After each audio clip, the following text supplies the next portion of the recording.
Class 9 এর প্রথম যে অধ্যায় গ্রহরূপে পৃথিবী, সেখান থেকে আমরা আলোচনা করব পৃথিবীর পরিধি নির্ণয়, যেটা করেছিলেন এরাটোস্থেনিস 240 বিসিতে।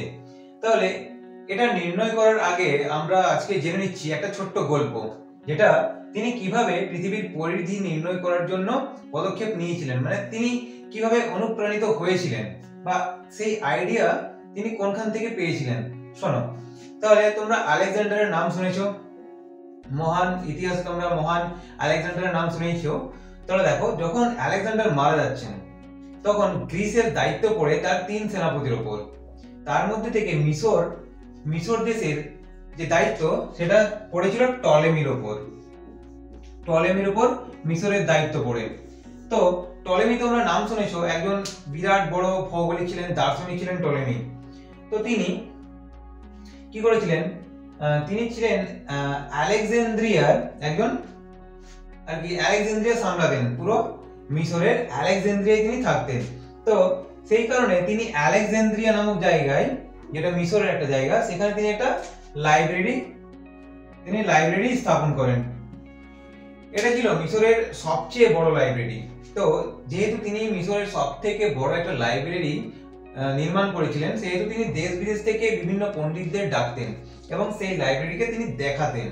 ঠিক আছে, যারা মানে খুব বড় বড় পণ্ডিত, তারা এই লাইব্রেরিতে আসতো, বিভিন্ন বই তারা পড়তো এবং সেই লাইব্রেরি থেকে তারা জ্ঞান অর্জন করতো। তো টলেমি দেশ বিদেশ থেকে বিভিন্ন দার্শনিক কিংবা পণ্ডিতদের তিনি ডাকতেন সেই লাইব্রেরিতে। ইতিমধ্যে সিএন নামে একটা জায়গা, সিএন নামে একটা স্থান, যেটা তোমার 23.5 ডিগ্রি উত্তর বা কর্কট ক্রান্তি রেখার উপর একটা শহর ছিল সিএন। সেখানে 276 বিসিতে জন্মগ্রহণ করেছিলেন এরাটোস্থেনিস। তিনি ছোট থেকেই খুব মেধা ছিলেন। তিনি যেখানেই তিনি জ্ঞানের উৎস দেখতে পেতেন, তিনি সেখানেই ছুটে চলে যেতেন, মানে তিনি জ্ঞানের সন্ধানী ছিলেন। তো এই খবরটা যখন টলেমি জানতে পারলেন যে সিএনএ একজন ভৌগোলিক বা দার্শনিক আছেন যাকে ডাকা যাবে তার লাইব্রেরি দেখানোর জন্য, তো টলেমি এরাটোস্থেনিসকে ডাকলেন। তিনি সিএন থেকে গেলেন আলেকজান্দ্রিয়ায়। আলেকজান্দ্রিয়া শহরটা অবস্থান করছে কর্কট ক্রান্তি রেখার থেকে উপরে, মানে 30 ডিগ্রি 30.5 ডিগ্রি নর্থে। সিএনটা হচ্ছে ঠিক কর্কট ক্রান্তি রেখার উপর 30.5 ডিগ্রি উত্তরে, এবং আলেকজান্দ্রিয়া শহরটা হচ্ছে 30.5 ডিগ্রি নর্থে, মানে সিএন থেকে একটু উপরে।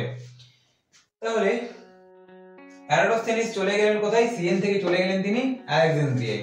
আলেকজান্দ্রিয়ায় তিনি গেলেন, সেই লাইব্রেরি দেখলেন, তিনি সেটা ভালো লাগলো আলেকজান্দ্রিয়ায় সেই লাইব্রেরিটা এরাটোস্থেনিসের। তো তিনি আস্তে আস্তে সেখানেই রয়ে গেলেন। তো তিনি যখন সিএনএ ছিলেন, তিনি দুটো কথা জানতেন, বা তিনি আগের থেকেই কিছু তথ্য জানতেন। সেই তথ্যগুলো কি না, প্রথম যে তিনি জানতেন যে কর্কট ক্রান্তি রেখার উপর, এই দেখো এটা হচ্ছে সূর্য, কর্কট ক্রান্তি রেখার উপর সূর্য লম্বভাবে কিরণ দেয় 21শে জুন তারিখে। 21শে জুন তারিখে সূর্য কর্কট ক্রান্তি রেখার উপর লম্বভাবে কিরণ দেয়, সেটা আমরা এখন জেনেছি। তো দেখো, কর্কট ক্রান্তি রেখার উপর সূর্য যখন লম্বভাবে কিরণ দেয় 21শে জুন তারিখে, দুপুর 12টাতে কি হয়, দুপুর 12টাতে কোনো বস্তুর শ্যাডো কাস্ট হয় না, মানে কোনো বস্তু ছায়া তৈরি করে না। ধরো এই যে পেন, এই পেনটির উপরে যদি একটা লাইট ঝুলিয়ে দিই, একদম সোজাসুজি পারপেন্ডিকুলার 90 ডিগ্রি অ্যাঙ্গেলে যদি একটা লাইট ঝুলিয়ে দিই, তাহলে সেই লাইটের আলোতে যে ছায়া পড়বে পেনটার, সেটা কি ছায়াটা কোথাও দেখা যাবে? সব থেকে ছোট ছায়া হবে, মানে ঠিক নিচের কাস্ট হবে ছায়াটা, তাহলে ছায়া দেখা যাবে না। তিনি এই কথাটা জানতেন যে এই তারিখে এই সময়ে সিএনএ কোনো ছায়া তৈরি হয় না কোনো বস্তুর। আরেকটা কি জানতেন তিনি না, পিথাগোরাস আগেই অনুমান করে দিয়েছিলেন যে চাঁদের উপর যে পৃথিবীর ছায়াটা পড়ছে, সেই ছায়াটা কি এইভাবে বাঁকা কার্ভেচার একটা শ্যাডো পড়ে চাঁদের উপর পৃথিবীর ছায়া। তো তিনি পিথাগোরাস সেখান থেকে অনুমান করেছিলেন এবং সেই কথাটা তিনি বলেছিলেন। এই কথাটা এরাটোস্থেনিস জানতেন। তো এই দুটো ব্যাপারে এরাটোস্থেনিস জানতেন। তো যখন তিনি আলেকজান্দ্রিয়া লাইব্রেরিতে ছিলেন, একসময় তিনি দেখতে পেলেন যে আলেকজান্দ্রিয়ায় ঠিক এই তারিখে এই সময়ে দেখলেন যে একটা খুঁটি আছে, একটা খুঁটি যেটার ছায়া পড়ছে। এটা ধরে নাও খুঁটিটার ছায়া, এটা হচ্ছে খুঁটিটা, এটা খুঁটিটার ছায়া। তিনি দেখলেন যে লাইব্রেরি থেকে দেখতে পেলেন যে দূরে একটা খুঁটি আছে যার ছায়া দেখা যাচ্ছে। তো তিনি সেখান থেকে ভাবলেন যে সিএনএ তো এই ঘটনাটা ঘটতো না, তো আলেকজান্দ্রিয়ায় কেন হচ্ছে, তিনি এই ব্যাপারটা নিয়ে আরো পর্যবেক্ষণ করতে শুরু করলেন, পরীক্ষা করতে শুরু করলেন। তিনি কি করলেন, তিনি একজন সার্ভেয়ার, যারা জমি টমি মাপামাপি করে, একজন যুবক সার্ভেয়ারকে তিনি খুঁজলেন এবং তাকে একটা প্রশিক্ষণ দিলেন। কি প্রশিক্ষণ না, তিনি বললেন যে সিএন থেকে বা আলেকজান্দ্রিয়া থেকে সিএন এ, ধরে নাও এই সিএনটা এইখানটাতে আছে, এইখানটাতে, ঠিক আছে, এই একটা সোজাসুজি রাস্তা। তাকে বললেন যে তোমাকে সিএন থেকে আলেকজান্দ্রিয়া থেকে সিএন এ যেতে হবে, আর সেটা তোমাকে হেঁটে যেতে হবে, আর একদম সোজা পথে যেতে হবে। মানে আমরা যদি যাই রাস্তা দিয়ে, রাস্তা তো আঁকা বাঁকা থাকে, কখনো আমরা ডান দিকে ঘুরবো, কখনো আমরা বাঁ দিকে যাবো, কখনো সোজা যাবো, কিন্তু তিনি সেই সার্ভেয়ারকে বললেন এইভাবে ডান দিক বাঁ দিক করা যাবে না, তোমাকে সোজাসুজি যেতে হবে এবং তোমাকে সমান মাপে পা ফেলতে হবে। ধরুন আমরা পা ফেলছি, কোনোবার কম ফেলে দিচ্ছি, কোনোবার বেশি ফেলে দিচ্ছি, সেটা করা যাবে না।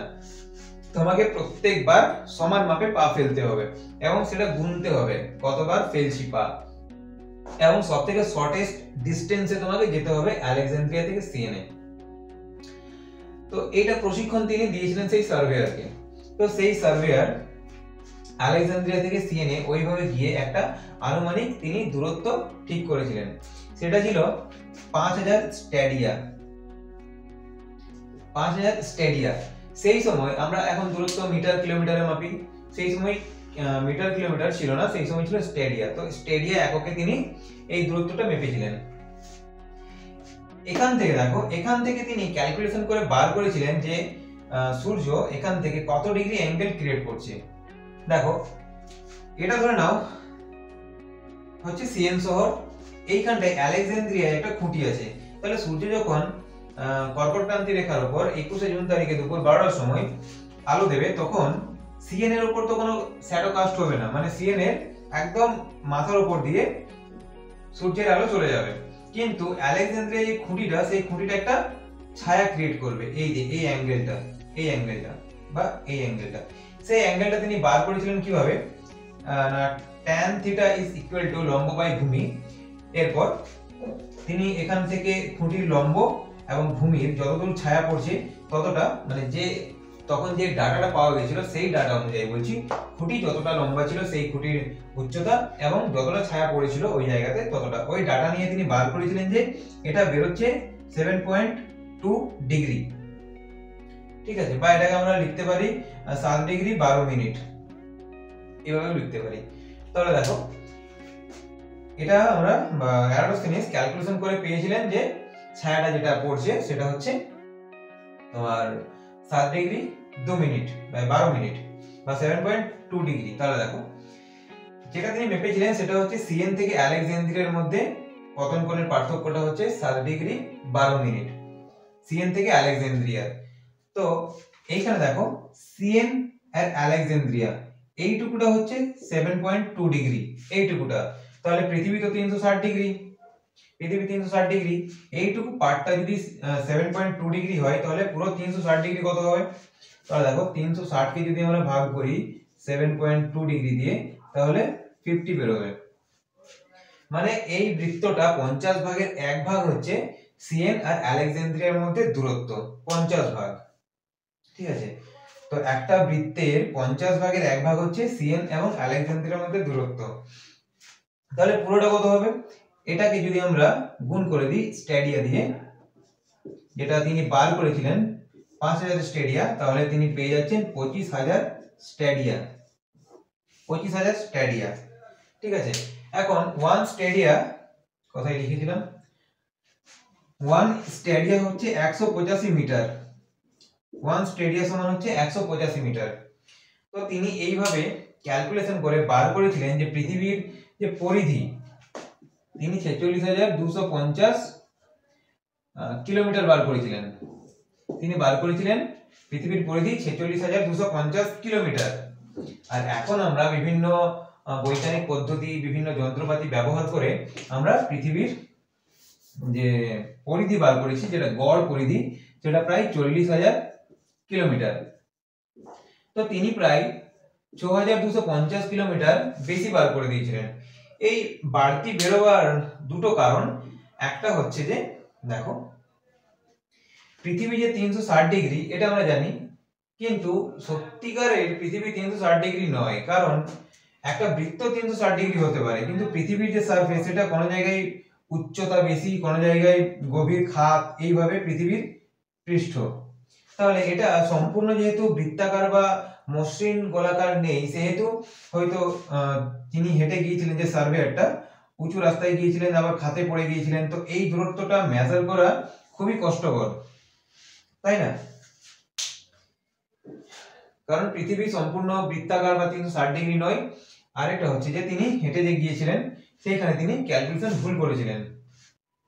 তো এই দুটো কারণের জন্য এই বাড়তি এরর বেরিয়েছিল। এটা হচ্ছে প্রায় 15% ভুল বার করেছিলেন। তবুও আজকের দিনে পৃথিবীর পরিধি নির্ণয় করতে গেলে এরাটোস্থেনিসের এই পরীক্ষাটা অত্যন্ত গুরুত্বপূর্ণ।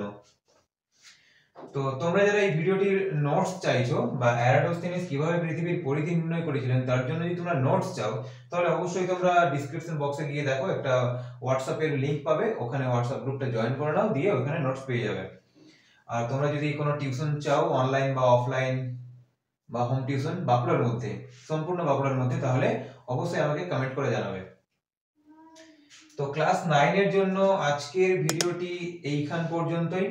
নেক্সট ভিডিও পেতে তোমরা অবশ্যই চ্যানেলটিকে সাবস্ক্রাইব করে রাখবে, লাইক করে দাও আর শেয়ার করো, নিজেদের বন্ধুদের মধ্যে শেয়ার করো, যাতে